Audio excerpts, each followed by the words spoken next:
And I will call this meeting to order at 6:02 p.m. on Wednesday, March 15th. Thank you and welcome everyone to East Bay Community Energy. We're going to go ahead and make a few announcements. We do have some members participating remotely and their locations are listed on the agenda. We also have members of the public that can participate via Zoom. All of that information is also on the agenda. Can we please start with roll call? Yes, but before roll call, I would like to swear in a member, a new member. Okay, I was going to do that after the pledge of allegiance. Sure, that is fine. I think we have a few members that have to be sworn in. Yes, if you would like me to do roll call first. Sure. Great. Alameda County. Alameda County. Oh, present. Great, thank you. Albany. Here. Berkeley. Dublin. Here. Great, thank you. Emeryville. Present. Great. Fremont. Present. Yes. Livermore. Livermore. Newark. Newark. Present. Thank you. Present. Great, thank you. Oakland. Oakland. Piedmont. Present. San Leandro. Present. Tracy. Tracy. Here. Great, thank you. Union City. Present. Community Advisory Committee. Present. Pleasanton. Present. Hayward. Present. We have a quorum. Thank you very much, Clerk. We're going to go ahead and ask for the new members to be sworn in to take the oath of office. Can you please stand up if you have not been sworn into this body? And that would also include if you're an alternate. So if this is your first time attending this meeting, you have to be sworn in order to participate in the action items. Do you want to do them in a group all at once? Yes. Do you need them to stand up? Yes, and identify themselves. And the audio is good. Can you hear us clearly, Adrian? Just want to make sure. Yes. I just want to confirm that Dan Wright from Stockton is here. Is not. He's not physically present, no. Okay, Tom Ramsey. Yeah, he may be running late due to traffic. Okay. And Orlena Tam. We have Supervisor Tam here, present. Okay. Now, okay, are you serving as the voting member for Alameda County? Yes, this evening I am. Great, thank you. Okay. I'd like to give you the oath of office. Okay. Thank you. Repeat after me. I, Lena Tam, Lena Tam, do solemnly swear do solemnly swear that I will support and defend the Constitution of the United States that I will support and defend the Constitution of the United States, and the Constitution of the State of California the Constitution of the State of California, against all enemies, foreign and domestic. against all enemies, foreign and domestic, That I will bear true faith and allegiance to the Constitution of the United States that I will bear true faith and allegiance to the Constitution of the United States and the Constitution of the State of California. and the Constitution of the State of California, That I take this obligation freely without any mental reservation or purpose of evasion. that I take this obligation freely without any mental reservation or purpose of evasion, And that I will well and faithfully discharge the duties upon which I am about to enter. and that I will well and faithfully discharge the duties upon which I am about to enter. Thank you very much. Thank you and welcome Supervisor Tam.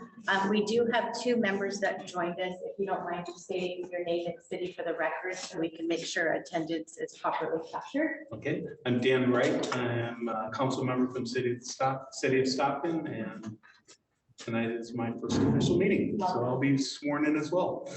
Ben Barrington, Livermore, City Council. Wonderful. So we have Stockton and Livermore present, I believe. Our representative from the city of Stockton does need to be sworn in. Yes. Before we do this one more time, can we double check that there is no other member that needs to be sworn in? Everyone good? This is your time to speak up. If you have not taken the oath of office for East Bay Community Energy, please inform us now. Okay, Mr. Wright, you're up. All right. Awesome. Thank you. Okay, repeat after me.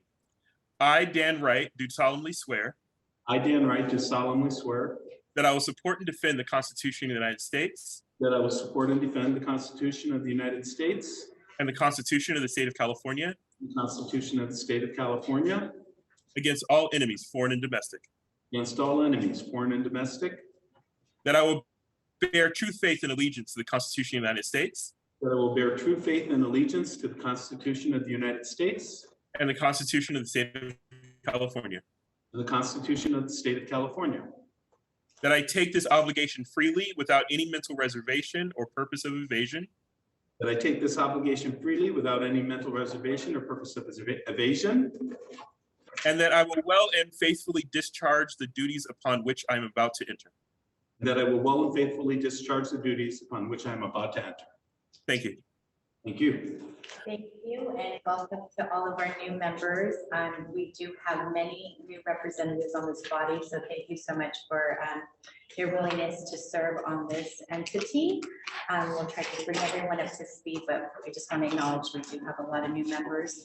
We're now going to move to the next item on the agenda, which is the Pledge of Allegiance. If everybody can please join me in standing, and the flag is here in the corner. Let's begin. I pledge allegiance to the flag To the flag of the United States of America, Which stands one nation under God, indivisible, with liberty and justice for all. Thank you. We will now move on to public comment. This is an opportunity for the public to address the board on items not on the agenda, but under the purview of this body. Adrian, do we have any written comments submitted before, I think it's like 1 or 2 p.m. today? we do not have written public comment for that was received before 2 p.m. today. Okay, and for those that would like to speak on an item on the agenda, we will call that up when that item is heard. Right now, this is just general public comments. Do we have any members of the public raising their hand on Zoom? Yes, we have 2 members of the public with their hands raised, Jessica Tovar and Woody Hastings. I could recognize Jessica Tovar for 2 minutes. Yes. Great, thank you. Hi, everyone. Jessica Tovar with the East Bay Clean Power Alliance. And what I wanted to ask the board tonight is that, well, you might have heard that the net energy metering incentive for local solar, sometimes referred to as rooftop solar, was slashed by the CPUC this last December. And really, that's a huge attack by the utilities on our ability to build out a local clean energy system in our communities. And so one of the big questions tonight is, what is East Bay Community Energy offering as a net energy metering incentive to its customers? This is actually a great opportunity for EBCE to support the community and support the build out of local clean energy throughout the East Bay, Tracy, and Stockton, soon to be Stockton, the community that it serves. And the reason why this is so important is because we should be encouraging the growth of local solar.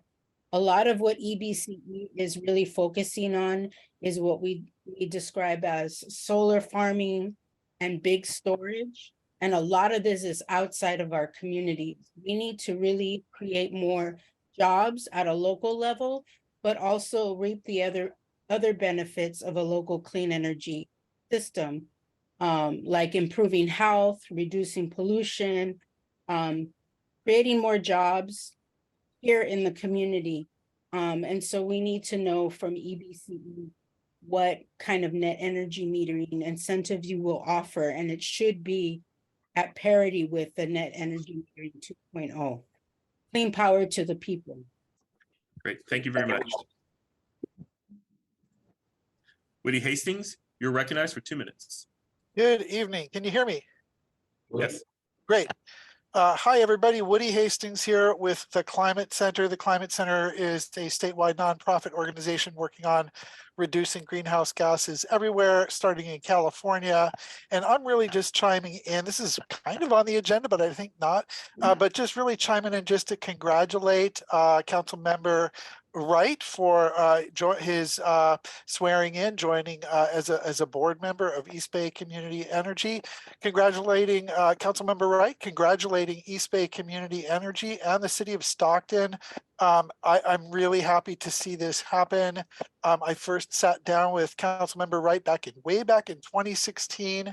Councilmember Wright listened very carefully and began an exploration, evaluation of community choice energy for Stockton. He's been a champion of it all along the way, and I'm really looking forward to seeing how, East Bay Community Energy can help Stockton, how in the ways that a community choice agency can, how East Bay Community Energy can help Stockton achieve its goals, meet its challenges, serve its community with various needs relative to energy and whatnot, and also how Stockton being a part of East Bay Community Energy can help East Bay Community Energy, sort of improve its game and look at how it can serve its member jurisdictions and provide resources and employment and all kinds of things. So just really congratulatory message here. Kudos all around. Glad to see a council member Wright sworn in without a hiccup. Great. Thank you very much. thank you. There is no further public comment. Okay, thank you so much for the people that took time to call in. We are now going to adjourn to closed session. So we're going to adjourn this meeting. Those that are on virtual, I believe there are instructions to disconnect from this meeting and join the closed session link. Is that correct, Adrian? Yes, the invite to the closed session should be in your calendar. Okay, and then when we reconvene, we'll just call the meeting back to order and the live stream will be reinstated. Is that correct for members of the public to know when we're back? Yes, they should join. You should join. You close out the closed session and rejoin the open session, and we will rejoin here we will reactivate the live feed. Okay, so I'm going to adjourn this meeting at 6:14 and we'll now go into closed session. Thank you. And we are relocating. So just going on a filter code. Yes.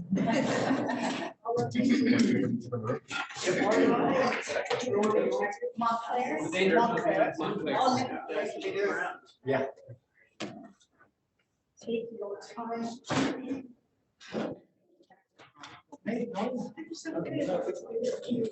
So nice to see you. Prefer to assume it's. She needs a lot of vision.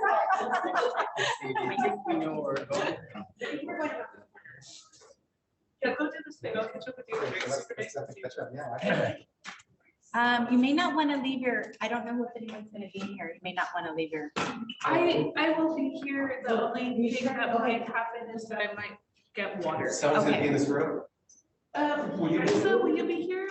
Yes, I'll go. Okay, great. Yeah, we're good. Hi, Dan. So we're gonna just. Yeah, follow everybody else. Don't go against the grain. I thought we would go out the bigger door, that's all. The bigger guys.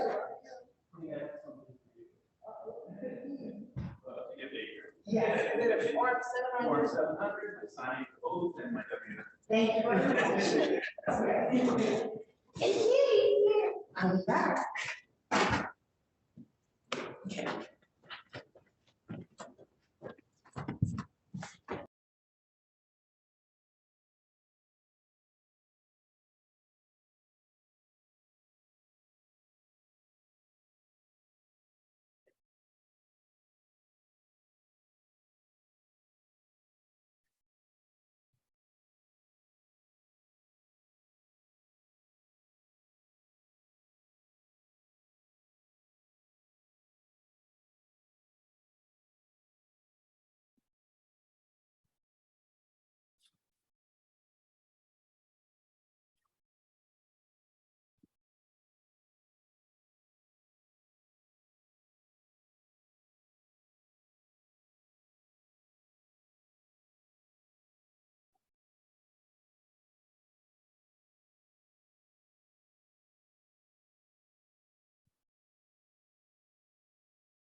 Hi, Member Bartlett.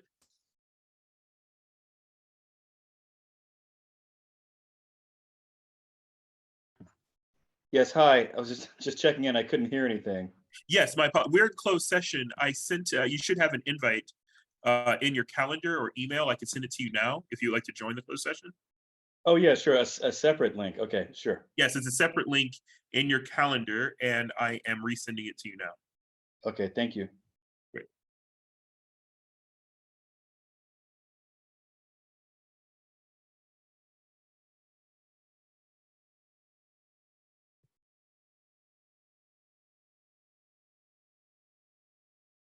Okay, it was just sent to you.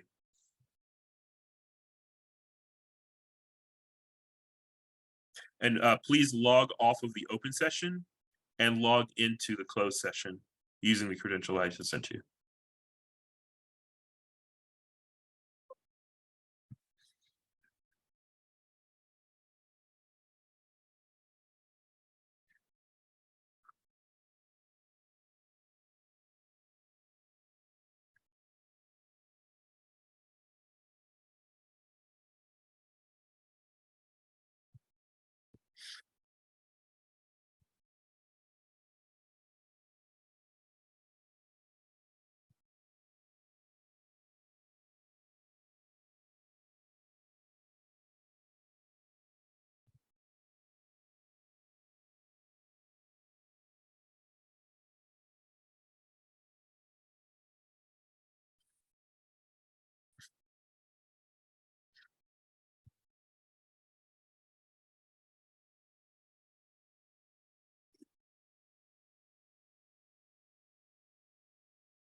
Yes, hi, Member Belch.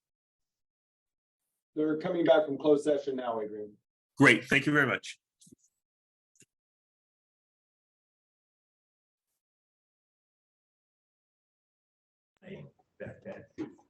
Changes. Can't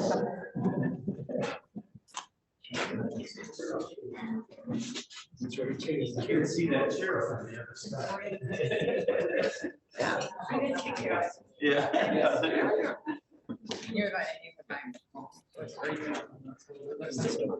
Here is my, I lived through a block on Pleasant Valley Avenue, and my very good friend. She wasn't in it while was a high school counselor.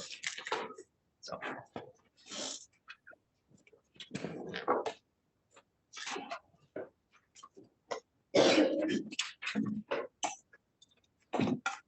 Is Adrian still with us? Yes, okay. And we are recording. We're going to reconvene in just a minute. Just want to make sure we give everybody an opportunity to join this other Zoom link.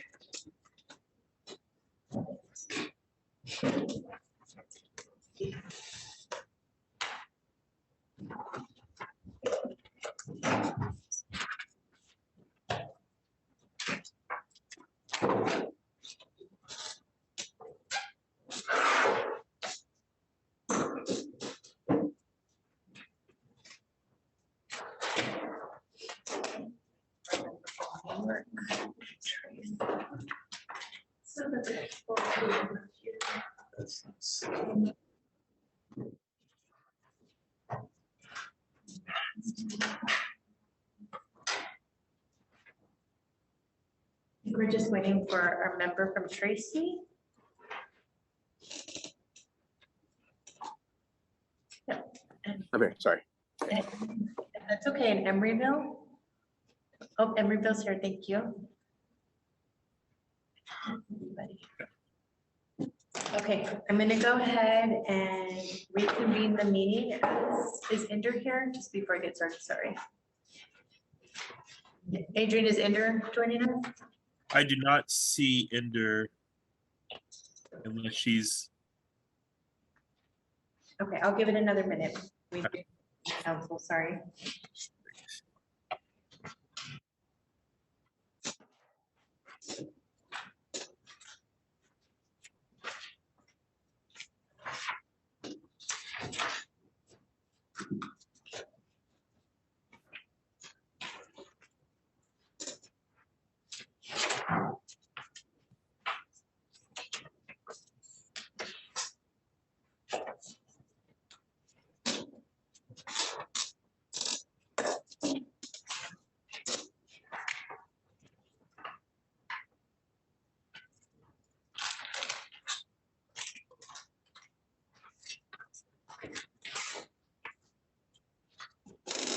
Thank you, everyone, for your patience. We're going to get started in just a moment. We're just waiting for our council to log on.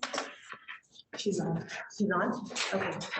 Ender, can you hear me okay? Sure. Would you like me to report out from closed session? Sure, let me just call the meeting to order. We're reconvening at 7:22, and please go ahead and report on item number 5. We had 2 closed session items and there's nothing to report from either. Thank you. Thank you. We're now move on to our consent agenda. Item number 6, approval of minutes from our February 15th meeting. My understanding is, although you may have not participated in that meeting, as long as you read the minutes, you could vote on it. Is that correct? That is correct. You don't have to have been at the meeting. You can still weigh in on the minutes. Okay, thank you. Is there a motion to approve the minutes as presented in our packet for the meeting held on February 15th? So moved. Okay, moved by member Cox, seconded by Gonzalez. Okay, and my apologies, who is the second? Gonzalez, Alejandro, Thank you. and we do have to do a roll call vote. Is that correct? Yes, Okay, Alameda County. Now, we're not voting on the entire consent agenda, just okay, so the motion was for minutes, but we could do a friendly amendment, and if someone would like to move the consent calendar, we can. Friendly amendment, I would like to remove the entire consent agenda. I'm sorry, you would like to move it? I just want to make it cut out. just wanna I make would sure. like to move the whole entire consent agenda from 6 to, was it 9? 6 through 9, correct. I would like to pull 8 for one question, Okay. or 2 questions. Okay, so we're gonna actually pull number 8, so there's a motion to adopt items 6, 7, and 9. Is there a second? Second. Okay, second from our member from Albany, and that's to consent items number 6, 7, and 9. And so we'll take a roll call vote on those 3 items, and then we have a question on item number 8. Great, thank you. Alameda County, Yes. Albany, Yes. Berkeley. Berkeley. Dublin. Dublin. Emeryville. Aye. Great, thank you. Fremont, Aye. Livermore, Aye. Newark, Yes. Oakland, Aye. Piedmont, Aye. San Leandro, Aye. Stockton, Yes. Tracy, Yes. Union City, Aye. Pleasanton, Aye. Hayward, Aye. and I see that Dublin has that. Yes. Great, thank you. Member from Devlin, just want to make sure we're voting on consent item number 6, 7, and 9. Are you in support of adopting those 3 items? Yes. Thank you. Okay, now we have a question on item number 8. This is the Cascade Energy contract. Go ahead. member. So two questions. First, these contracts, this one in particular, can it be terminated at any given point in time? Or is it, for lack of a better word, a guaranteed payment over a number of years for $11 million? So the $11 million is not to the contractor directly, so the contractor is a conduit. So if we terminate the contract with the contractor, those are essentially our dollars. They're our dollars, not, or they're our dollars or for our designee from the Public Utilities Commission. So if we say, Cascade, we are no longer going to work with you, whatever rights, and I don't have it in front of me now, whatever rights they have are just to their sort of the overhead portions, so, as opposed to the incentive dollars. And I believe the cap on overhead is, forget, 29% is the total cap on overhead, and some portion of that actually comes to us. The only other question has to do with our general process around contracting. Do we have some sort of code of conduct, standards of business interaction that says that when we have a contract such as this, that any relationships with board members or executives are disclosed? Well, those are, for those kind of projects, EDC does not have its own code of conduct. Those are typically governed by, I'm gonna forget the specific. Is it the Lavina? The specific act, but yes, Inder, you were talking about it today, actually. Sure, I mean, I think we always follow the procedures laid out in the Political Reform Act as, you know, regulated by the Fair Political Practices Commission. And then in particular with contracts, we're very careful about board relationships with contractors because Government Code Section 1090, which you may have heard about, actually has criminal penalties, including potential felony prison time, full, very, very severe penalties for any board members who engage in decision-making on a contract that could benefit them. So in terms of financial relationships with contractors, we're extremely careful. Of course, when it comes to friendships and other sorts of things, we would appreciate it if board members would let us know if they do have any of those relationships with our vendors. But we're very careful about the financial connections. And is that true also for personnel employees of East Bay Community Energy? 1090. Yes, yeah, although under the government code section 1090, an employee who has a financial connection to a vendor may be able to recuse to avoid any issues. That is not always the case with government code section 1090, which is why we are extra careful with board members, because in fact, if we have a board member who has a financial relationship with a potential contractor, we may just not be able to enter that contract at all. Or if we do, it might be declared void. And so that's very serious, and we take that extremely seriously. But we also watch for any potential conflicts with our employees as well. And if they existed, would you disclose that to the board before we sign this? Or before we vote on it? So generally, there's been very few instances where employees have had to recuse from any of the decision-making process with respect to these contracts. And I'm not aware of any conflicts with any of the contracts before you now that would need to be disclosed. But that's something that we could consider moving forward if you would like a disclosure. Those employees would, on my advice, have completely avoided participating in any of the agency's decision-making process. For them to do otherwise could subject them to criminal penalties. So I'm pretty careful about that. But we could also, of course, disclose that employees had to recuse or avoid participation in any of these engagements. Yeah, so it's obviously for the board to decide. Just me personally, I would like that type of transparency because I just think it, as a quasi-public agency, it's just we're supposed to be above reproach. So that would be my recommendation. That being said, I would move this item. Is there a second? Second. Thank you. It's been moved by our member from San Leandro, seconded by our member from Albany. And I'm gonna pause for a second, Adrian, because I believe I did miss a step.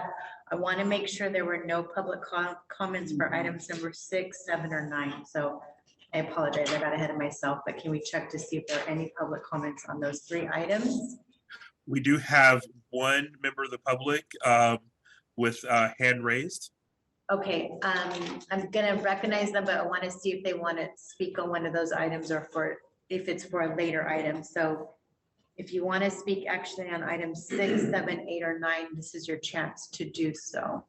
I see that the hand has been lowered. Okay, thank you. I apologize for that mistake. So we do have a motion on the floor made by member Gonzalez, seconded by member from Albany. And we'll do a roll call vote. This is for item number 8. Great, thank you very much. Alameda County. Abstain? Albany. Yes. Berkeley. Yes. Dublin. Yes. Emeryville. Aye. Fremont. Yes. Livermore. Yes. Newark. Yes. Oakland. Piedmont. Aye. San Leandro. Aye. Stockton. Yes. Tracy. Yes. Union City. Aye. Pleasanton. Aye. Hayward. Aye. Motion's approved. Thank you. We will now move on to our regular agenda. This is item number 10, CEO report. Okay. Great. So first item is an update on our executive committee. We have scheduled our executive committee meetings. Our first meeting will be April 5th from 9 to 10:30 a.m. at 1999 Harrison. Our executive committee was paneled at our last board meeting. I'm also happy to share 2 new staff members. Brett Wiley, who's our Senior Program Associate for Electric Mobility. Brett is coming to East Bay from MCE, and Brett will be leading work related to electric mobility initiatives. First and foremost, an e-bike program that we're very excited to hopefully initiate in the next number of months. And then Cody Vaughn is our account services coordinator. Cody is responsible for customer engagement, billing analysis, and issues escalation, customer notifications for both residential and commercial customers. Cody comes to us from a nonprofit administration development background. And then the last thing I wanted to share is just an update on some work we're doing related to our brand identity. So we really, ever since we initiated the process of expansion into Tracy, I've been asking ourselves internally, we're now moving out of, strictly speaking, the East Bay into another community that is adjacent to the East Bay, but where the East Bay may not necessarily be core to the sort of the sense of place. As we moved into Stockton, I think that became magnified. Now we're serving 400,000 residents of these two cities. And so with that in mind, we really wanted to initiate a process to think about our brand and our name. I would say the other sort of driver on the brand front is we certainly have a lot of goals. And for those of you who've been with the agency for a long time, know that we really pride ourselves on all the efforts we make to really drive local investment in clean energy. And for us, that doesn't necessarily just manifest itself as putting solar on a roof. It's electric vehicle charging stations, it's electric bicycles. It really is investing in all sorts of clean energy options that consumers are going to be able to interact with. And so part of that is really thinking about how do we present ourselves. It can be the name, but it also can be the language we use, the color schemes that we adopt. How do we present ourselves to customers when we're going beyond just selling electricity, but trying to engage them in clean energy opportunities and decisions? So these two factors kind of have come together to create an opportunity to really evaluate, is now the time to act in some sense, because we are moving into Stockton. So if you're going to say change your name or update your name, doing it when you're launching to 300,000 new customers is probably the time to do it as you're introducing yourself. So we have, again, been working on this for quite some time. We have, at our last meeting, actually, we approved a contract for brand and digital identity consultant. So it's a firm that's specialized in on these things.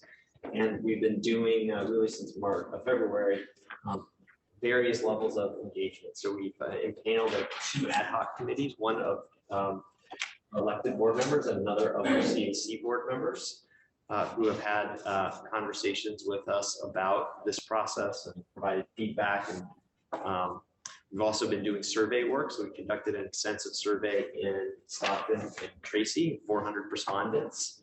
And we've been conducting similar surveys in our existing service area, both to what we will call sort of our immediate stakeholders. So non-governmental organizations, community-based organizations that we have, a working relationship with, our local government staff at your cities, but we also have a group of several hundred, 500, 600, 700 or so, just consumers who we have surveyed, sort of folks who may or may not have engaged with us, but we've been able to reach and engage. And so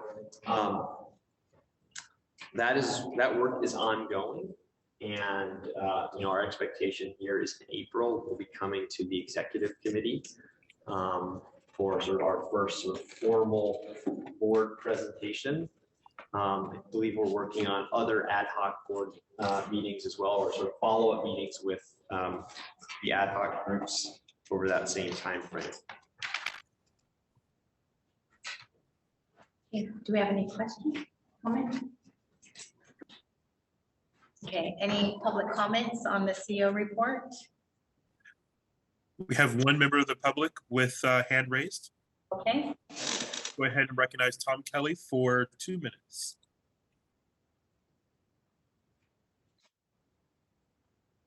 Thank you, Adrian. Just a quick question. A couple of us have requested updates on the $15 million set aside for induction ranges for low-income households in the member jurisdictions. And We thought we'd hear something by now, and I'm just wondering, Nick, if you can give us an update on that, please? Sure. Do you have any other comments, Mr. Kelly? No, I don't. Okay, thank you. So we are working through who our potential partners could be. Again, this is something that will, I think, hopefully in the next month or so, be bringing probably to our executive committee first and then the full board as an informational item. This is going to be new to many of you who have not been party to sort of this project. But very quickly, the concept is to invest in deploying induction cooking into households, predominantly into households where a child has asthma, because we know so some of you may have actually voted today, the Air District, to initiate a process not for cooking, but for water heaters and furnaces. So we have been engaging with a handful of potential partners. All are large institutions that provide medical care to these populations.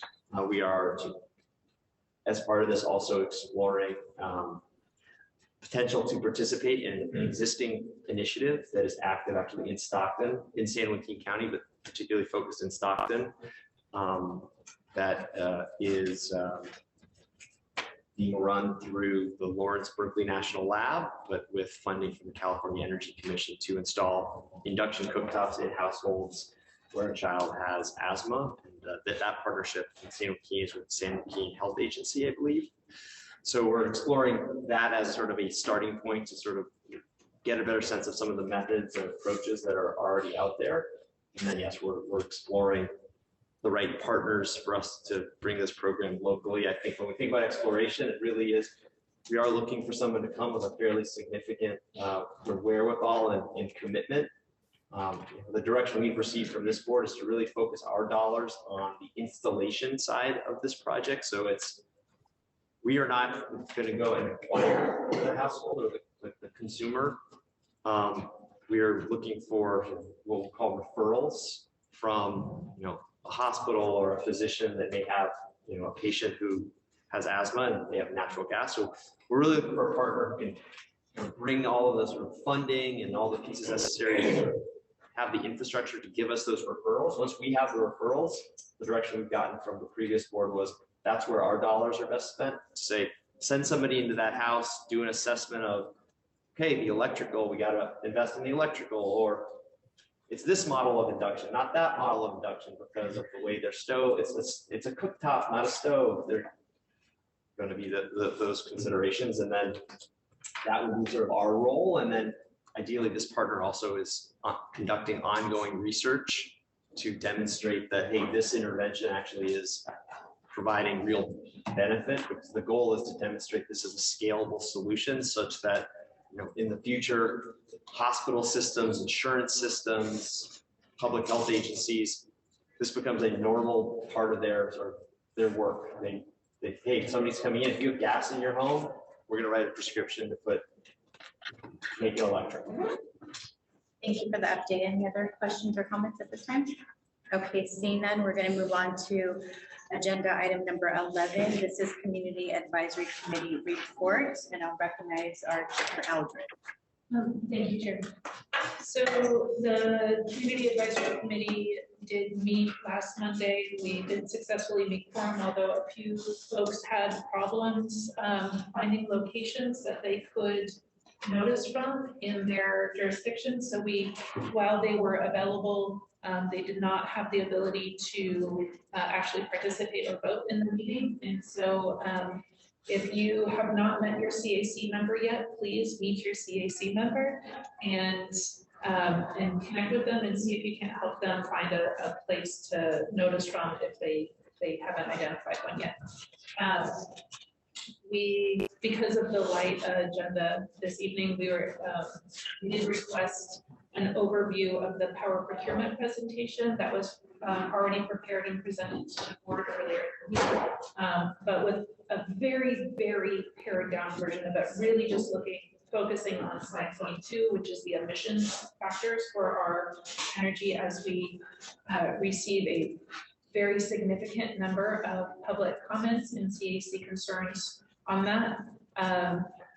The general result of the discussion was that universally, people are very concerned about our emissions in not only comparison to PG&E, but to other CCAs. Since Monday's meeting, I have received some communications from members of the public that are also showing our relationship in with our power procurement regarding renewable energy and carbon-free energy without the nuclear, and as well as some information regarding pricing, and that is not actually looking very good for us. I haven't been able to analyze it completely yet, but that information is coming in. There was, in general, there's real concern about the degradation of our base product for constituents who can't afford to buy power at a premium. And we really would like to see a focus on greening our base product on Bright Choice, with an emphasis on local generation to address reliability issues, plus all the things that the other bonuses that come from local construction, local generation, local everything else. So the other concern that was brought up is around the timeliness of public communications. And I think that is something that we've seen pretty consistently. Like the CAC doesn't receive public comment before our meeting because it's sent out just before this meeting. And so we don't have the ability to review the information that's coming in. And like I work on Wednesdays. I don't think that's a strange thing. And so if I don't receive a communication until Wednesday, I don't have time to review it before this meeting. So it'd be great if we could receive public comment with enough time to actually review it for both the CAC and the board. And that is mostly our discussion. The other item is on tonight's agenda. And that's written public comment, correct, is what you're referring to? Okay. Yeah.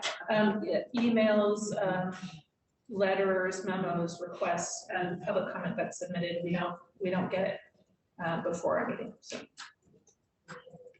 Good. Thank you. Okay. Any questions for our chair of the CAC? I am going to ask staff. I fully acknowledge someone can send a public comment after the CAC meets, but can we change if it's received before 10 a.m. the day of the CAC? Just trying to find. So we were operating under the direction from our previous chair, so we are happy to. Yeah, if we The could. direction we had was to send them the Monday public comment on Monday, so we would not send the CAC public comments before we would send it to the board. So I think the solution would be Send to written both. public comments on Friday. When we publish the agenda, there's no administrative burden of sending it on a Friday versus Monday. The only difference is you might not get your diet. If something comes in on Monday or Tuesday, there'd be a digest, and that would be shared on Wednesday before the meeting. So, but that's fine. But that was, again, we were just operating under the direction. Yeah, it would be helpful if we could, any communication that's received, let's say between 4:30 p.m. the Monday of the CAC, it be forwarded to both bodies by 5 p.m. And then do we have a location on our website that says items received after agenda's been published? I'm just trying to figure out how we track that information for the public. I can answer that question. First, I did send out a clarification of our policy to board and CAC members, stating that public comment will now be sent out on Friday to both the CAC and to the board. Additionally, public comment is posted on the CAC and board public meetings pages under a public comment tab. thank you, Regine. Okay. Thank you for that. Okay, we'll now move on to the next item on our agenda, item number 12, MRP Malaga action item. This is a long-term energy hedge and RA agreement, and I believe Nick will be presenting Yes, this I item. will, yeah. So let's go to solicitation overview. Adrian, can you- thank you.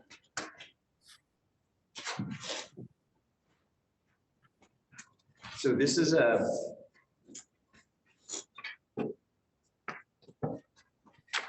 so we in 2022 went out to market to solicit bids for a whole host of energy products. Resource adequacy or capacity, renewable energy, and this was to meet a whole host of our obligations, both our obligations to serve our customers as well as our obligations to fulfill state regulatory obligations for renewable energy and reliability. We also, as an organization, have set a goal of 100% clean energy by 2030. And so these are also the solicitations also to meet our own internal regulatory obligation to achieve that goal. Next slide, please, Adrian. Sorry, I wasn't looking at the slides. So that's the high level solicitation overview. Next slide. Next slide, please. And these are typically for long-term contracts and contracts over 5 megawatts. 5 megawatts as a term of 5 megawatts is roughly 1,000 to 2,000 households. So a 5 megawatt, something larger, something smaller than that would be quite small scale. 5 megawatts and larger are going to be for to serve more customers. These are all the various products that we sought to procure. Storage, wind, solar, geothermal, and a couple specific types of energy storage. Your next slide, please. We held a couple of these RFOs. I believe this was our third RFO. We did one in 2018, 2020, and 2022. We did see less relative participation this time around than we did in 2020. I think some of that is a function of just the general sort of supply chain issues that we're seeing just fewer projects are moving more slowly, and so fewer projects, they're moving more slowly. There's less projects to bid in. We did receive offers for all products, and wide variety of technology types. We did see some geographic diversity in where the projects were located, but they were predominantly in California. Only one project did bid in that was located in our service area, and I believe that was a project that our board approved and for us to move forward with the contract at our last meeting. Project based in Tracy. Next slide, please. So we have a fairly extensive economic and project feasibility rubric of analysis that we apply, and we apply this to all of our projects, and we apply it multiple times through the negotiation process to be able to have updated information, particularly on the net present values of these energy bids. So the way that works is a solar project or a wind project will bid a dollar amount. We'll look at that dollar amount relative to where it's located, because the value of the project is very locational. If it's in an area where there's lots of other similar projects, it's going to be a little bit less valuable than in an area where it maybe doesn't. So because of that, we do update that analysis, and then we get to our selection or short list, and then we initiate the negotiations on those projects. Next slide, please. So this is a sense of the characteristics of the projects that we have contracted with or gotten approval to contract with to date. And I mentioned the Cola Energy Storage Project, which is in Tracy, California, is the largest of them. So far, we've predominantly contracted though with energy storage projects because that is one of the primary requirements that we are solving for. So resource adequacy, obligations or our capacity obligations. Next slide, please. This is a quick overview of our existing contract. We can jump through this. Certainly, if there's any questions about our existing contracts, please jump back to that. Next slide, Adrian. Okay, so now let's get to this particular project. This project was actually originated and negotiated bilaterally. So this project did not offer into our 2022 solicitation. But because we are in the market at sort of a contemporaneous time, we have great comparables. So when we look at this project and we look at the price being offered, the term being offered, the technology type, even though it didn't fit in, say, well, we have 15 other similar offers. So if we decide to move forward with this, there's a whole set of reasons. They may have been negotiating with somebody else and they've been under sort of an exclusivity where they couldn't fit in. And that's why they didn't. So we do remain open to bilateral negotiations, but typically we like our bilateral negotiations for these long-term projects to happen generally coincident with a point in negotiating of other projects so we can have an apples to apples comparison. This is a bit of a unique structure. It is a financial hedge by physical assets, an RA agreement. The RA agreement is for 2 batteries. One is a battery that is co-located at a natural gas power plant. And the second battery that is located just somewhere else, not so far away, but somewhere else. It's sort of an independent battery project for 15 years, and it would start delivering these solutions to us in April 2024. The counterparty is Middle River Power. And we'll speak about their background a little bit in a moment. Next slide, please. Here, so Middle River Power is a private equity sponsored power generation development and management platform. They are predominantly exposed to natural gas fired generation and peaking generation, though in California they do have some solar development. And one of the areas that they have really sort of innovated, which is interesting, California has a lot of natural gas. And while we are working to shift away from natural gas, one of the, there's some amount of natural gas that our system is going to need for quite some time. And so one of the solutions to mitigate the environmental and human impacts of natural gas is to reduce the amount of time the natural gas power plant operates. One of the ways to do that is to put a battery in front of a natural gas power plant. So one of the effects it has, for instance, is natural gas power plants, think of it as idle. They have to sit idling all the time because they don't have the ability just to sort of press start and turn on. So they sit at an idle. And that idling, it's like idling a car. There's tailpipe emissions, but you're not really getting anything from that idling. It's not providing energy. It's just sitting there because it needs to idle to be ready to ramp up and meet the demand. What batteries do when you put a battery in front of that is it allows it to operate at what we call black start. So you can have the, would you like me to? You can just put it on the stack. Wait, sure. So yeah, we'll get to questions when we're done with the presentation. And so it's sort of like idling. And so the battery allows it to operate in black start mode. So the power plant can be off. And when there's a grid need that it will respond to, the battery responds first, and then the power plant can turn on. So it provides that is one of the examples of how it provides superior environmental performance and reduces emissions. This is a sort of a novel approach that thermal power plant operators are starting to apply. And so MRP has been one such company. And so that is essentially a big part of what we're looking at here. Next slide, please. So as I said, we're buying 2 products. One is resource adequacy, which is basically we are buying the right, or we are buying the obligation of that battery to meet certain grid requirements. So if it's really hot, that battery will turn on and must offer itself into the energy market. We then say this set of capacity, these megawatts, meet our obligation. And we have about 1,500 megawatt obligation. So this will go towards that obligation.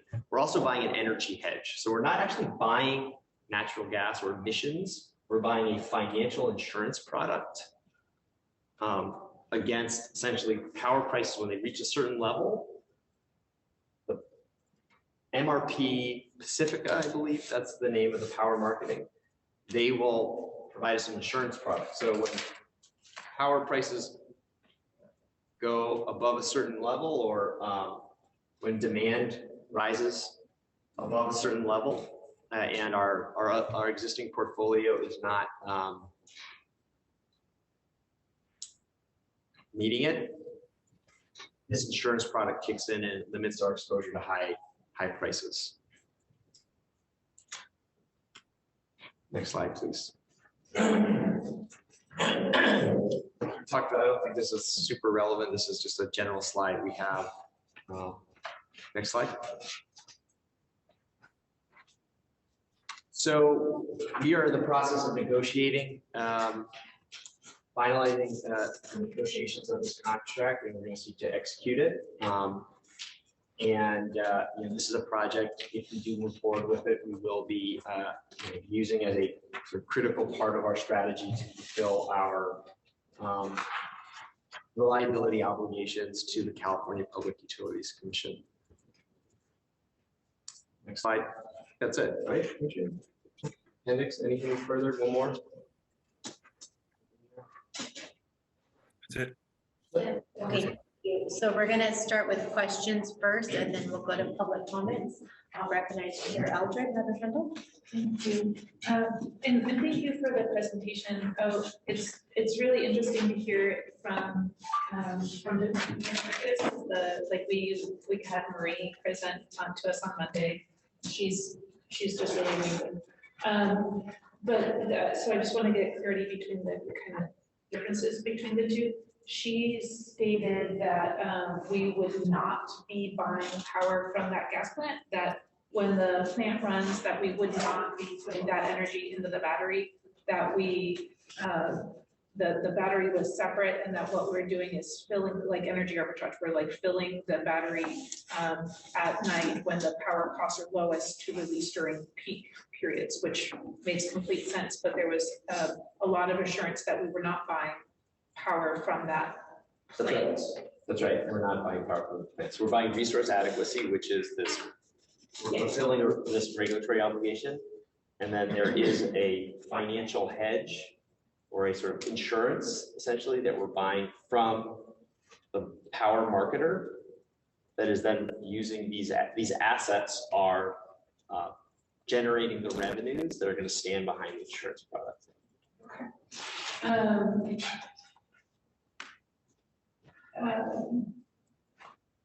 And also that so if we, she also said that that the plants can turn off, they just have a minimum runtime. They don't they don't go on or off. They have to run for a minimum of like 3 hours. Sometimes we're left idling, but that we still would not be taking that power. That power is just going to be running anyways, regardless of what we do. That's right. We're not taking the power, but I think what I'm pointing to is the model that they're pursuing. When they co-locate, so it's two batteries, right? There's a co-located battery and there's a battery elsewhere. The benefit of the model, we actually don't have in our power concept. We're not buying that power, but the benefit of the model of co-locating a battery with the power plant, the gas power plant, is that it actually reduces the emissions from the power plant because it changes the way they operate it. And it's the same size as the maximum. That's right. So that's why it's 1 hour of same capacity. Yes. And then the only thing is the slide that you skipped talks about interconnection delays, and that's actually a really big deal. It's a huge problem. I did bring this up in the CAC meeting.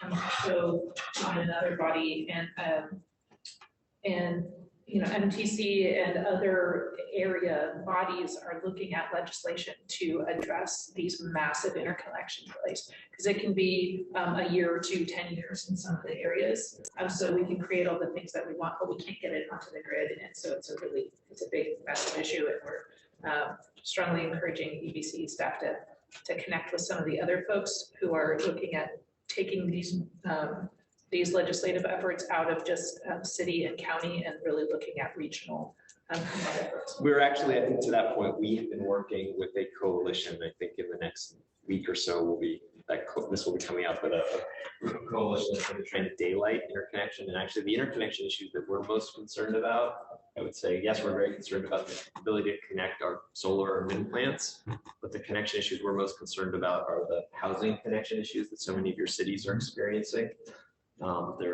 This week, the San Francisco Chronicle had a lengthy expose talking about thousands of affordable housing projects that are facing significant delays. So hospitals are EV charging stations.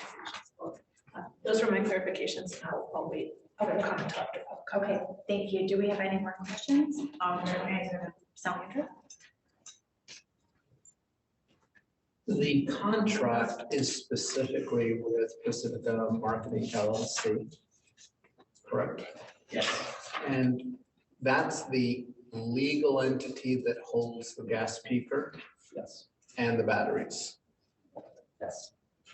I understand that, like from page 12 of our summary, with a 2-page memo, I'm looking at the second page. Okay. It says that the batteries are new and not yet developed. So I'm a little confused. Are they in place and they're charging and we're using them, or we will be using them? Or is the idea that when this contract goes into place, they will then have the funds to develop them? Yeah, so this contract really is the catalyst for them to secure project financing and the like to. That's perfect. So they don't exist right now. It's kind of like we're bootstrapping it. Okay, and then just to be absolutely certain, there is zero energy procured under this contract. There is zero energy procured under this contract. That is right. You're not buying any energy. So there's no energy. So it's purely a financial instrument. I am not an expert on financial instruments, and I suspect that many people in this room are not. So can you just give us the layman's summary of how does this insurance work? Like how do we know that they're actually going to perform whatever it is that they're going to perform? Yeah, so the way it generally works is, okay, we have every day we schedule our usage. We tell the market, all right, we need to withdraw 1,000 units of 1,000 meg. We're going to withdraw 1,000 megawatt hours tomorrow. And when we put that in, there's a market price. The market price might be $50, might be $100. And so that is the price we have to pay the CAISO, but think of this as like, it's the market maker, right? It's the clearinghouse. And so when there's a couple different ways we can hedge our price exposure, we can actually say we have actual energy projects, solar projects. So we have a wind project in the Altamont that we say, all right, tomorrow we also have a schedule for how much wind that unit is going to produce. We'll submit that schedule in, and every megawatt hour of energy that wind farm produces that is coincident with the wind, our consumption, that fixed price we're paying wind farm is essentially the price that we're going to be paying for that customer. So, that serves to sort of set our price ceiling for that. In these financial instruments, it works the same, but we don't have a physical asset. It is there's a lot of different structures. We might say, and I'm not recalling exactly what structure we have under here, whether if it's hour-based or price-based, but let's just say it's hour-based. So we would say it's okay. MRP Pacifica Marketing, you are going to offer financially, you're going to ensure that of those 1,000 megawatt hours, 100 megawatt hours are fixed at $50 a megawatt hour. So even if the next day the price is $200, through this trade that we have with Pacifica Marketing, our actual price that we pay is only $50. So if I'm understanding, it's really the risk is financial risk, it's the credit worthiness of that entity. It's that's exactly right. And so then you manage that through things like collateral. You manage that through what is exposure. So we manage very actively how much exposure we have to any counterparty. You don't want to have too much exposure to one, sort of the Silicon Valley Bank example, where Silicon Valley Bank had way too much concentrated exposure in the tech sector.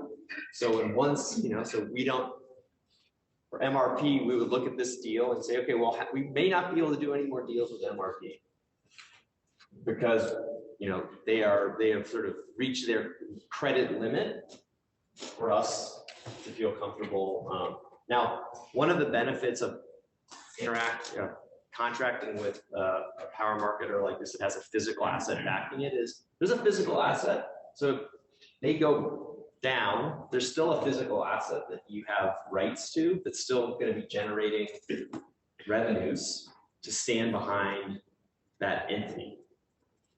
So in some cases we work with counterparties that don't have defined physical assets. There we're going to rely on, do they have an investment grade credit rating? Yeah. But here we don't have any rights to that power. No, it's not rights. It's rights to the dollars. It's not to the power. It's that there's revenues that are generated, and so there are rights to the dollars. So two other quick questions. I don't want to spend too much time on this. I know that in the purely financial world, one of the risks is double pledging, triple pledging of assets. As a practical matter, how do we as an organization protect against that type of risk? So for resource adequacy, these resources have IDs, and so there's a system. So you can't put the same resource ID, and that's not a system that we manage. That is a centralized system, so they can't have a resource ID.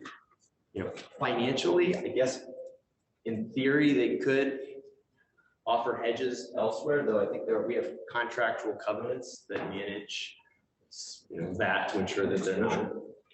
Okay, my last question then, on the slide deck, it indicated that they had ended their relationship with PG&E in 2022. I'm assuming just at 12/31/22. Contract was, it ended, the contract was over, yep. Do we have any idea of why PG&E didn't choose to renew? No specific. I mean, I think this speaks to PG&E entered into this contract when they were still serving East Bay community energy customers, and so as these contracts have rolled off, they have not renewed them because there's no reason to renew them. They're not serving enough load to justify renewing contracts. Thank you. Thank you. Are there any more questions? Anyone that's participating via Zoom, please raise your hand if you have a question. We have two questions. Two members of the public with their hands raised. Okay. Audrey Ichinose submitted a public comment request. You recognize her for 2 minutes. Okay, go ahead. Great. Thank you very much. I'm Audrey Ichinose, East Bay Clean Power Alliance, and the statewide California Alliance for Community Energy. And I think there are a lot of misgivings about this this contract. So,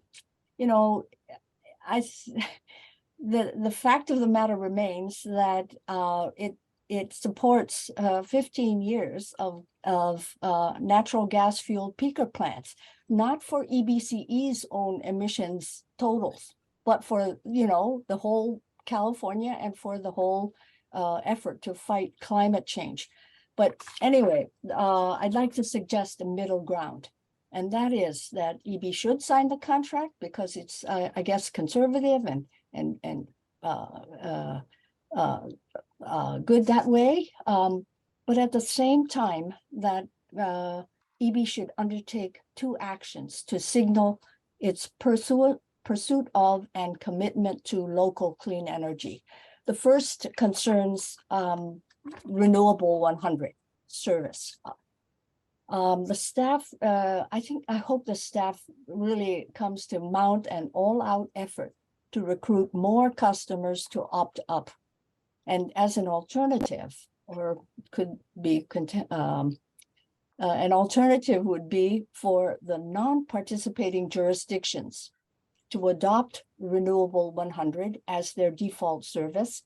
And of course, providing protections for low-income customers and maybe increasing those protections. The second action I hope EBCE undertakes concerns NEM 3. From my vantage point, as a member of the California Alliance for Community Energy, it's really remarkable how diverse CCAs are throughout California. 10 seconds. Oh, shoot. Anyway, EBCE's real resource is its tremendous customer base. Thank you. Extensive built environment. So don't give up on solar plus storage. My apologies. It was over time. Thank you very much. Tom Kelly. Thank you, Adrian. So just a little history for the folks who are just joining the board. In June of 2019, to great fanfare, EBCE announced a resource adequacy contract with Vista Energy to replace a jet fuel peaker plant in West Oakland. And people were really excited about that because West Oakland, suffers from a great deal of pollution. Senator Nancy Skinner even said that the peaker plant has been the bane of many West Oakland folks because of its significant contribution to air pollution, and that residents there face higher rates of asthma. After that project got started, Vistra announced that it was expanding the battery storage project, and it actually got bigger. So on the one hand, we're concerned about the health and welfare of people in West Oakland. And on the other hand, now a couple of years later, we're proposing to contract for a peaker plant in Fresno County where air quality and asthma rates are off the charts. So the fact that we're not actually taking the electricity is not really relevant here. That peaker plant is going to operate, it's going to pollute, and a 15-year contract is just going to continue to enable that plant to continue to work. So I hope that this EBCE board will, look at what this CCA was intended to be and vote to either take that portion of the contract out or just not to support the contract altogether. Thank you. Thank you. There's no further public comment.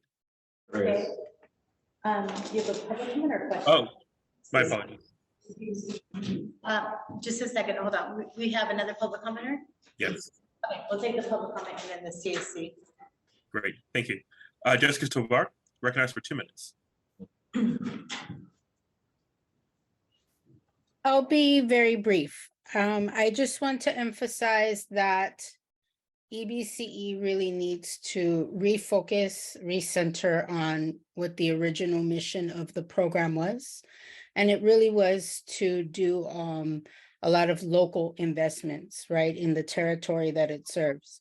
And I hear and agree with Nick Chassett that it's not just building out, production of energy and storage, that it's all these other things, energy efficiency, electrification, the community innovation grants, et cetera, all of that came from advocacy from the community to change the energy system so that it works for everyone, as opposed to sacrificing one community so that the other can benefit.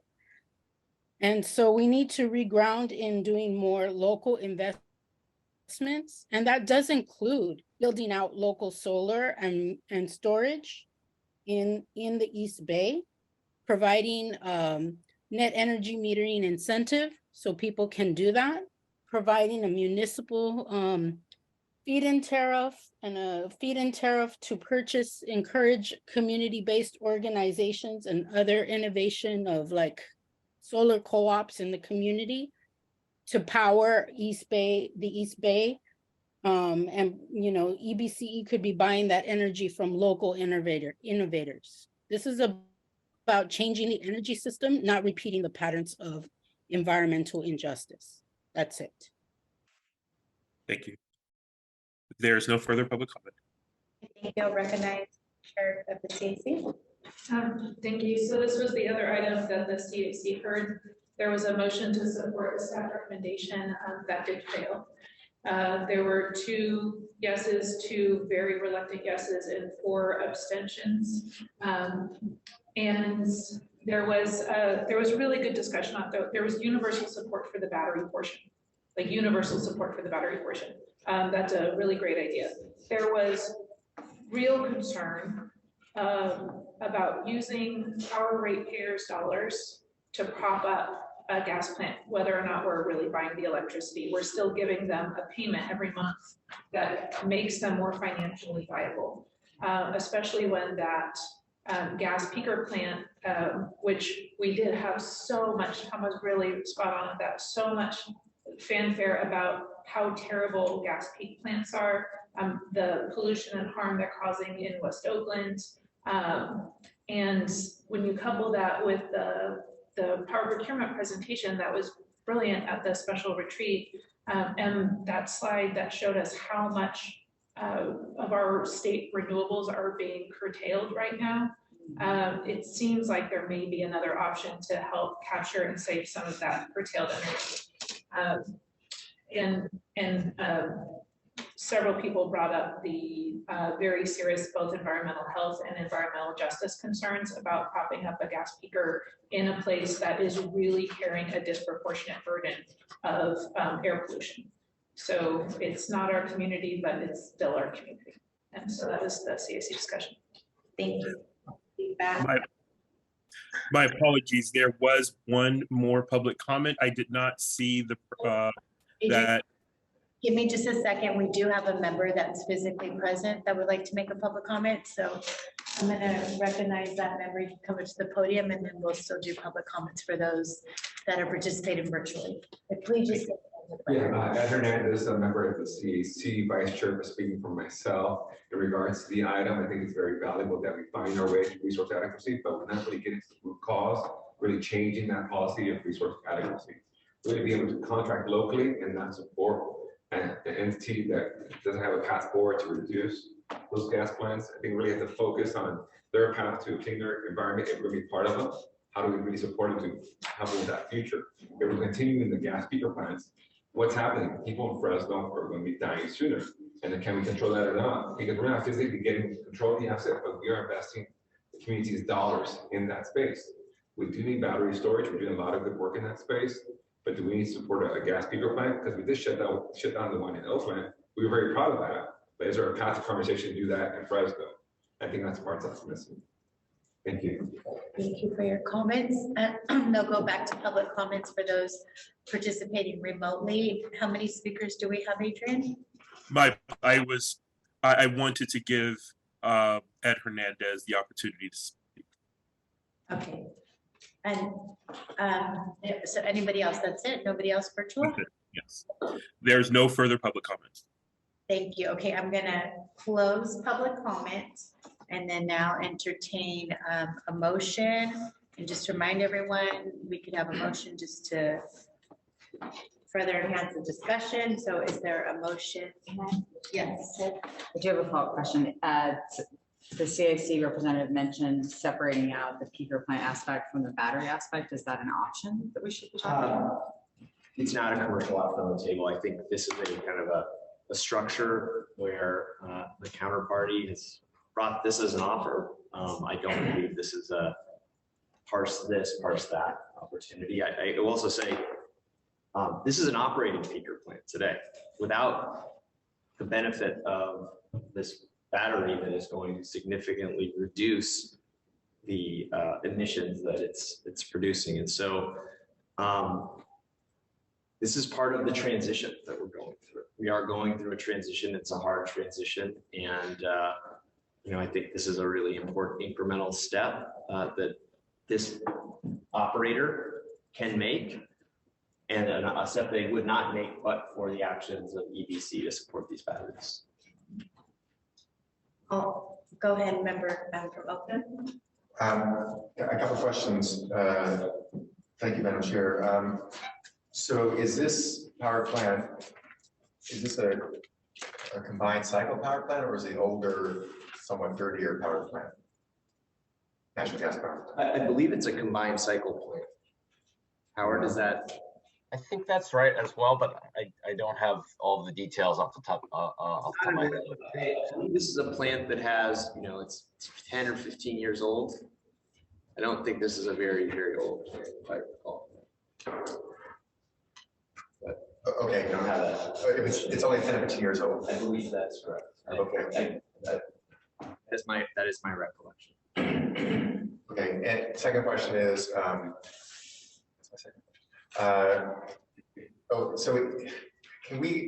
is there a way to make a case that whether we do this or not, the amount of hours that this plant is going to be turned on is going to be more or less the same? Can we say that with all honesty? Do we know? Can we make a reasonable guess, I guess, and say? I would say this plant would probably operate more if we did not enter into this transaction, because the battery will not be installed. And so then it will just be operating as it's currently operating.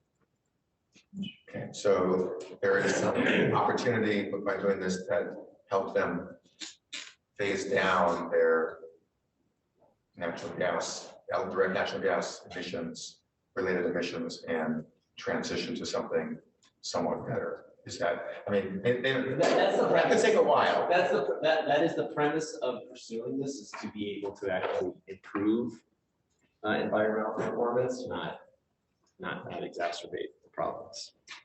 And was there an option given to us during in your negotiation, bilateral negotiations, of having it 10 years instead of 15 years, or pretty much just 15 year? Is that the only option? I'm sure we negotiated different terms, and in the end, I think this was the term that we arrived at that balanced their requirements for financing and the necessary commitment they need to be able to go invest in these batteries with the price that we wanted to pay. Yeah, I would just add that the term is mostly dictated by the battery useful life in this case, since that's the new installation. And I will say that, we can go back to the slide. Let me see where we are. You'll have the terms of these contracts, but if you look at our existing portfolio, all of our battery projects, all of our battery projects are over 10 years. And majority of them are, so slide 8 in our existing portfolio. So Tumbleweed, the majority of our storage projects. So 15 years is a pretty standard term for, we have a 20-year battery project. So 10 years is really on the short end of. Okay, thank you. I think those are my questions for now. Thank you. I'll recognize our member from Stockton. So along the same lines, if we don't do this project, this is an existing plant, it's going to continue to function, putting more pollution into the air than it would if we came online. That's the premise. That is the premise, and that would be how you would expect it to operate, because you're putting a battery, so that means the battery is gonna operate instead of. Instead of the peaker plant. Okay, and then the next part of this is, as we move toward 100% renewable, and PG&E moves toward 100% renewable, they are going to have to modify or die. Peaker plants won't have a place, ostensibly, over the next 15 to 30 years. That's right. Okay, I'm gonna, one more question and we have to get to. Yeah, I think we need to agree on terminology, let's get that correct. So I don't know who has the facts. Is it a peaker plant or is it a combined cycle plant? Because they are very different. Not necessarily exclusive, but generally the peaker plant is more in the spirit of a jet engine, as opposed to a combined cycle. It's a big thing where it's got boiling water, so it's got sustained production. Yeah. I believe this is a combined cycle plant. I do not believe this is a peaker plant. I can't speak. I'd like to confirm that before I speak now. Okay, I'm gonna offer a suggestion. I think this discussion has been extremely valuable and important, and I think we have several questions we need to be confirmed that are factual. So I would like to suggest that we table this to, is it an issue with the contract? It is actually quite an issue with the. If you don't act today, then I think we can't necessarily know that we're gonna be able to bring it back in April. And so, isn't that correct, Howard? Because Yeah, I mean, there was a lot of timing pressure in order to ensure that they could move forward with the battery addition at this stage, and mostly from a commercial perspective as they were trying to make decisions on counterparties. I will say I did a quick just Googling on the plan itself just to make sure I could speak to it, but it's a 97 megawatt simple cycle project that came online in September of 2005. Okay. Go ahead, Madam Chair, I'd just like to ask a clarifying question. It looks like the contract talks about two different plants because it's two different batteries. Could we specify what the names of those plants? I mean, one of them is in Kings County, one of them is in. So the one in Kings County is just the battery. Oh, it's just the battery. Okay. So there's one or two plants in Fresno. There's one project in Fresno. It is an existing simple cycle. Is it in Tracy? No, Fresno County. No, I know Tracy's a city, but Well, what? I'm not sure. Tracy's in San Joaquin, sorry. Yeah, I'm not sure where it is in Fresno. I don't know. I believe it's no, I actually don't know. Okay. Where it is. It's non-incorporated or in a city, so let's speak to that. Okay, I'm gonna go ahead. The CAC vote was 4 in favor and 4 abstentions. There were no votes against it. Okay, everyone heard that. Okay. So I will now entertain a motion, and this is an action item. The recommendation is to adopt a resolution authorizing the chief executive officer to finalize negotiations and execute an agreement with contracting entity MRP Pacifica Oh, am I reading the wrong thing? I am reading the wrong thing. Sorry, I apologize. That's not the one I meant to read. It is an action item and find it in our agenda. Sorry. So this is it item number 12? Yes. Yes, that was the right one. Sorry. Yes, MRP Pacific Marketing LLC for the Malaga contract. The Malaga contract is a 15-year multi-product agreement. So this is the language that is captured in our staff report under item 12. Is there a motion? So moved by the city of Tracy. Seconded by, okay, moved by Tracy and seconded by our member in Albany, and we will do a roll call vote. Great, thank you very much. Alameda County. Alameda County, They left. okay. Albany, Yes. Berkeley, Yes. Dublin. Dublin, Emeryville, Aye. Fremont, Yes. Livermore, Yes. Newark. Yes. Thank you. Oakland, Aye. Piedmont, Aye. San Leandro, Aye. Stockton, Yes. Tracy, Yes. Union City, Aye. Pleasanton, Aye. Hayward. Aye. Motion is approved. Thank you all, and thank you for that discussion. I think it was very helpful for staff to hear concerns moving forward. We appreciate everyone's contributions to that item. We're now going to move to the last item on our agenda. This is board members and staff announcements, including requests to place items on future board agendas.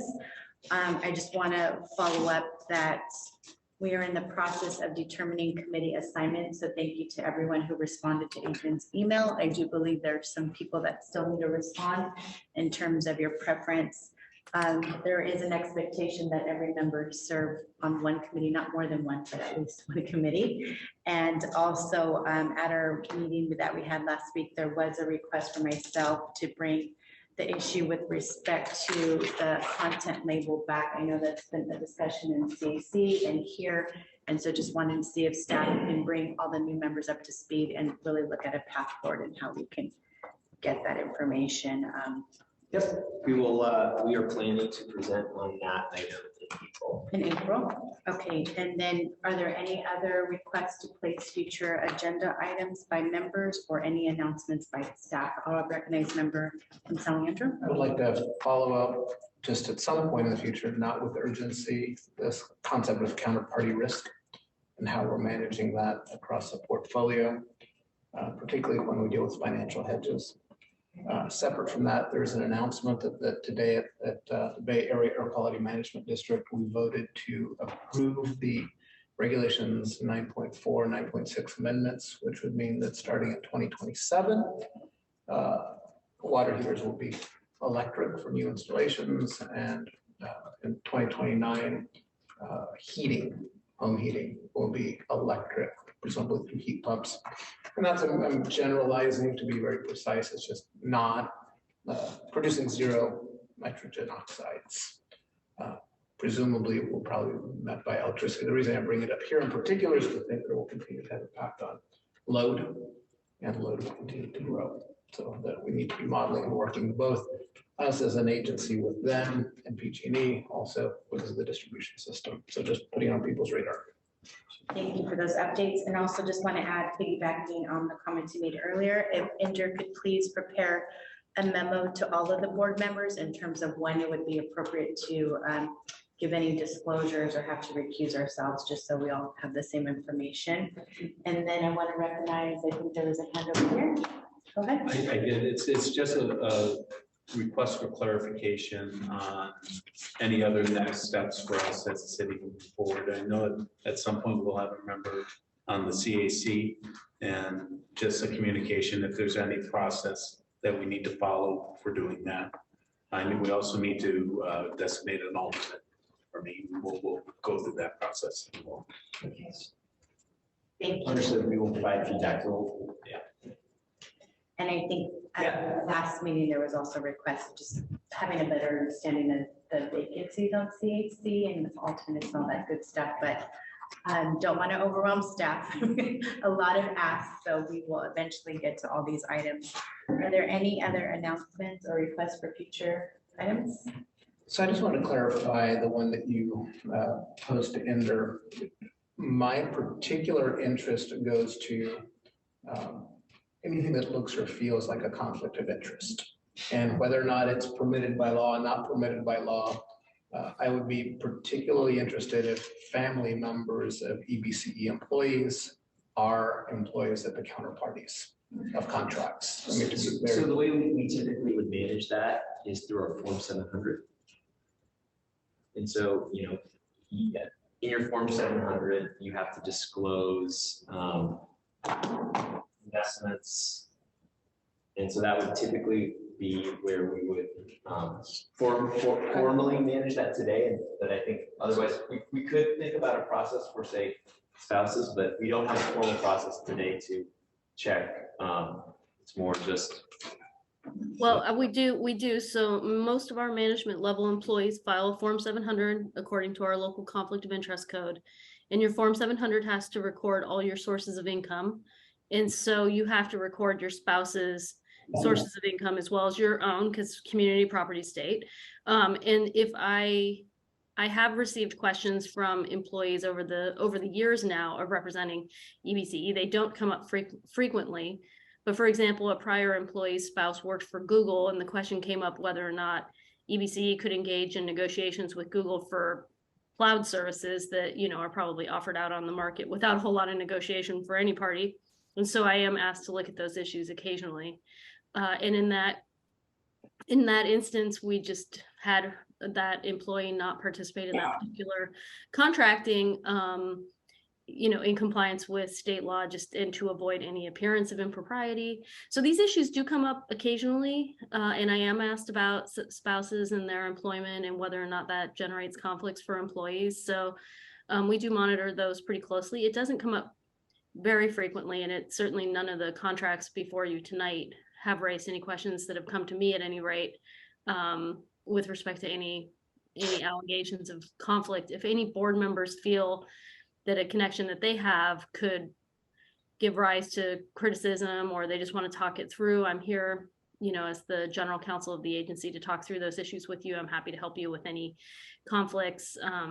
We do have a very sort of open and transparent system where more people file Form 700s probably than is strictly legally required, because we want to encourage that transparency about sources of income and also investments in the renewable energy field.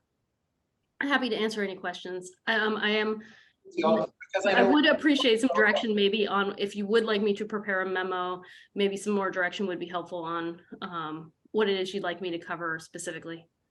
I think just an overview of what the expectation is, and then if there's anything else specifically, members can reach out to you, but I'm going to end the discussion because this is not an item on the agenda. So we are going to adjourn the meeting. Thank you.